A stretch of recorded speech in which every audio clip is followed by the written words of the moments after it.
Welcome to episode 2 of the Fashion Think Tank. This episode is dedicated to the book that I've written, Be the Wolf, Not the Sheep, What Fashion Can Learn from Entrepreneurial Thinking. So, why did I write the book? Well, it was there to help generate conversation across retail and fashion circles on what entrepreneurship is all about. At first glance, it sounds provocative. Be the wolf, not the sheep. But the more interesting question is whether fashion itself has become a little too comfortable following the herd. Every season we talk about disruption. Every year we talk about innovation.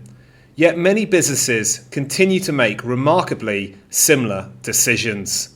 So today we're exploring the ideas behind the book and asking what they mean for fashion leaders, entrepreneurs, and the future of the fashion industry.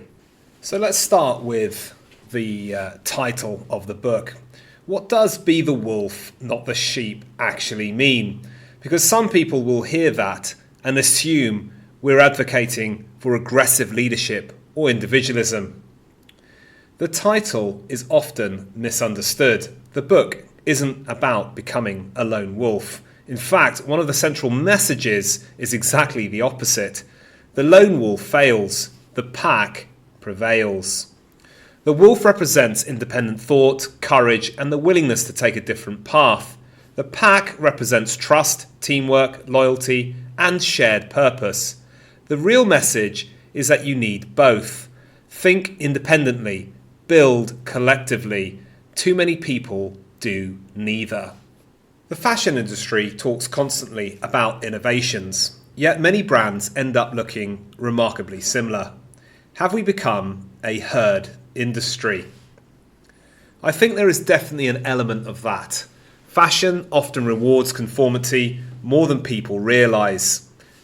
People benchmark competitors, copy strategies, follow market trends, wait for validation.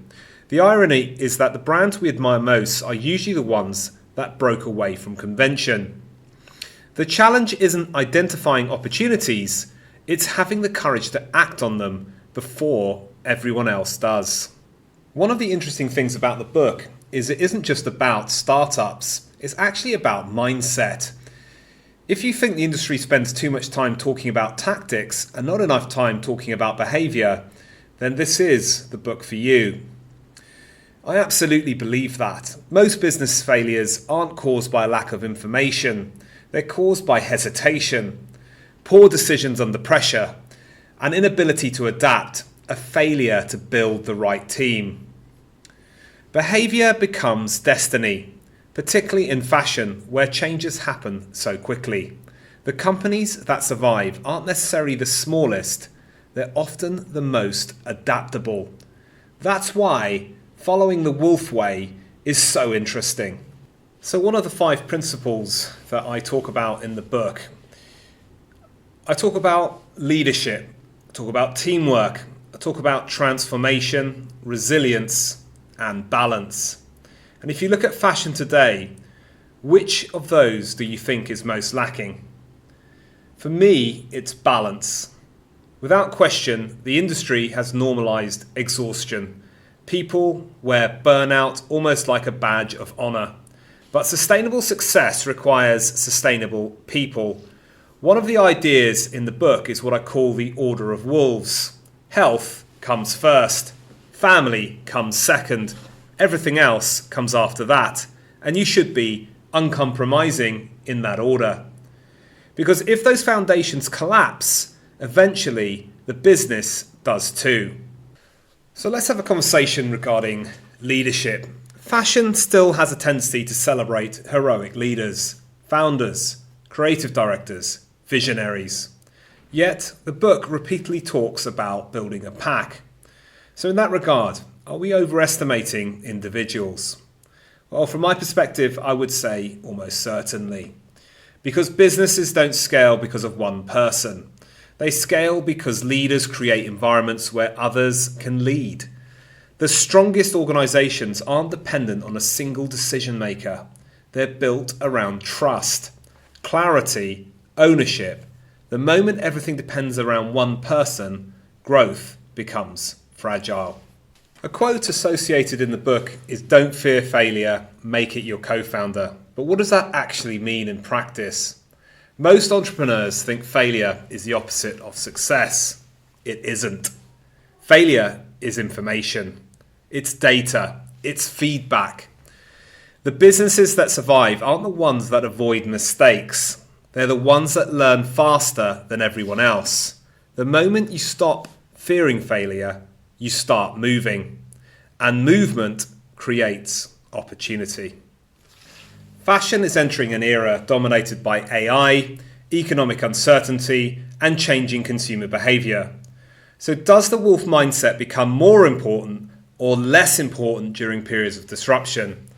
Well, I'm going to argue they become much more important because uncertainty rewards independent thinking. When the rules are changing, blindly following the crowd becomes dangerous. The organizations that succeed will be the ones willing to question assumptions and adapt before they are forced to. That requires courage. And courage is really what the wolf represents. So if somebody's listening today and remembers one idea from the book, what would I like that to be? That is that I'd like them to think that entrepreneurship isn't just a job title, but it's a mindset. Whether you're a founder, a buyer, a designer, a merchandiser, or if your job title reads CEO, you need to think independently. Build your pack, stay adaptable, and never become so comfortable following the herd that you stop questioning where it's going. Fashion often celebrates creativity, but creativity without courage changes nothing. That's the challenge at the heart of Be the Wolf, Not the Sheep. Not whether we can think differently, but whether we're prepared to act differently. This has been the Fashion Think Tank. Inside fashion, not observing it.